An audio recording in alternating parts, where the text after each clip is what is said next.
parole aux associations.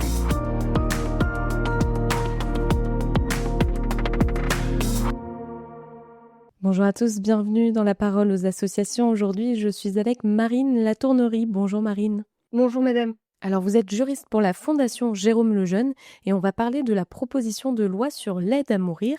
Alors tout d'abord, où en est le texte ? Alors, dans un premier temps, j'aimerais préciser une toute petite chose, c'est qu'il s'agit en réalité de deux textes sur la fin de vie. Il y en a un premier qui est relatif aux soins palliatifs et un second, effectivement, qui est relatif à ce qu'ils appellent l'aide à mourir, mais qui correspond en réalité à l'euthanasie et au suicide assisté.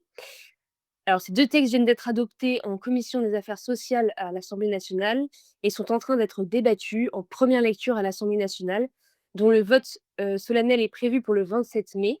Ces deux textes, ensuite, iront au Sénat. Et alors quels sont les dangers de ce texte pour les personnes handicapées ? Premièrement, je pense qu'il est intéressant de préciser que dans l'absolu, l'euthanasie, le suicide assisté représente un mal en soi, car il viole l'interdit de tuer, qui est le fondement de nos sociétés. Cela étant, et vous faites bien de le rappeler, c'est un texte qui est particulièrement dangereux pour les personnes handicapées, et notamment les personnes porteuses de déficiences intellectuelles. En l'état, le texte ne protège pas explicitement ces personnes.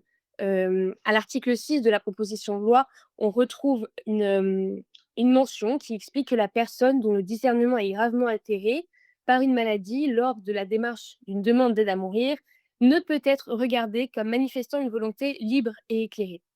Or, on le sait, les personnes porteuses de déficiences intellectuelles sont des personnes qui, pour certains actes, sont reconnues comme manifestant une volonté libre et éclairée. Autrement dit, le niveau de discernement de ces personnes-là est très compliqué, voire impossible à évaluer.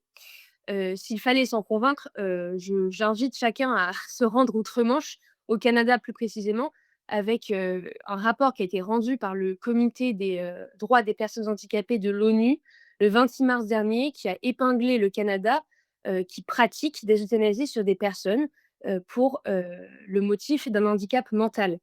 Donc le danger est réel et il n'est clairement pas l'objet d'une affabulation de notre part. Ces personnes-là sont réellement menacées et en particulier alors qu'elles sont particulièrement vulnérables et dignes de protection.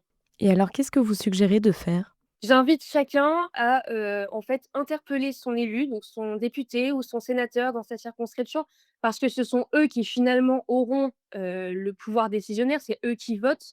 Donc j'invite chacun à écrire à son député, à lui dire ce qu'il a, c'est-à-dire qu'il ne faut pas voter ce texte.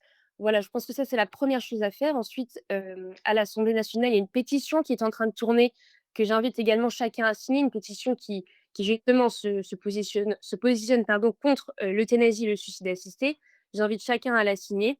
Et enfin, je donnerai rendez-vous à chacun sur l'outil d'interpellation de la Fondation Jérôme Lejeune, Tout n'est pas ça, qui met à disposition un documentaire et un kit d'appartement, c'est-à-dire un dossier sur lequel vous pouvez retrouver les arguments et également toutes les grandes étapes du débat qui vous permettront en fait de pouvoir échanger autour de vous et peut-être avec votre parlementaire. Eh bien, merci Marine pour ce partage et je rappelle qu'on peut avoir plus d'informations via le site internet fondationlejeune.org. Je vous souhaite une très belle journée et je vous dis à bientôt.